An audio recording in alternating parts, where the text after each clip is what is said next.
Billy Jack is introduced as an enigmatic, half-Native American Vietnam veteran who shuns society, taking refuge in the peaceful solitude of the California Central Coast Mountains. His troubles begin when he descends from this unspoiled setting and drives into a small beach town named Big Rock. A minor traffic accident in which a motorist hits a motorcyclist results in a savage beating by members of the Born Losers Motorcycle Club, led by Danny. The horrified bystanders are too afraid to help or be involved in any way. Billy Jack jumps into the fray and rescues the man by himself. At this point, the police arrive and arrest Billy for using a rifle to stop the fight.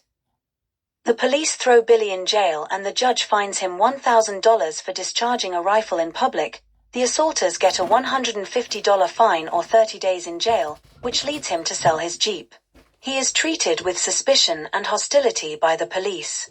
Meanwhile, the marauding bikers terrorize the town, rape 4 teenage girls, and threaten anyone slated to testify against them, with the kid brother of the leader being fingered as part of the rape.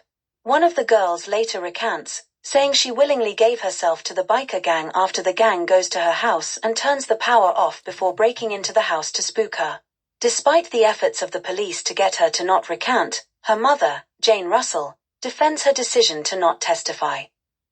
Vicky Barrington, a bikini-clad damsel in distress, is twice abducted and abused by the gang.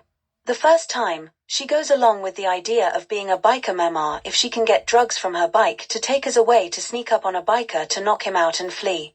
Her supposed plan of ditching her bike to flee on foot results in her being caught and raped to the point where she is put in hospital.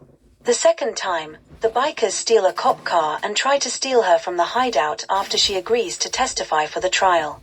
Her attempted escape has her run into Billy, who takes a swing at the bikers and takes Vicky to his location on her bike. She is spooked enough to not testify.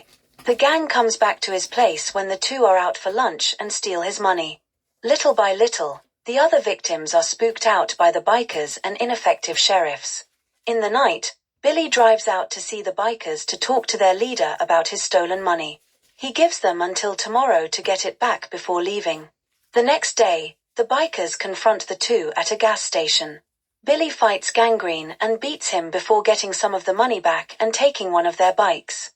Danny offers Vicky to serve as the sexually compliant biker memar the easy way rather than being there by force, which she declines. The gang comes to the hideout to ask them to see Danny by their hideout, which reveals they have kidnapped one of the rape victims. The dad tries to intervene, but he fails. Billy is hit from behind with a tire iron and beaten after trying to distract long enough for Vicky to escape, but each fail. It is then that Vicky agrees to be a biker memar to get them to let go of Billy.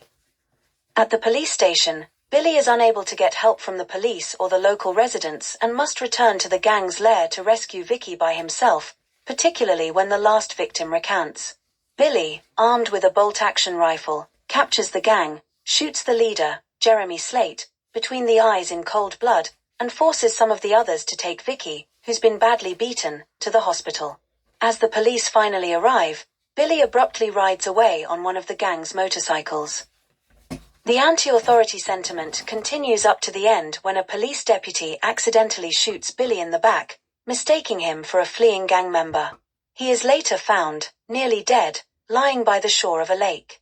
He is placed on a stretcher and is flown to the hospital in a helicopter as Vicky and the sheriff give him a salute.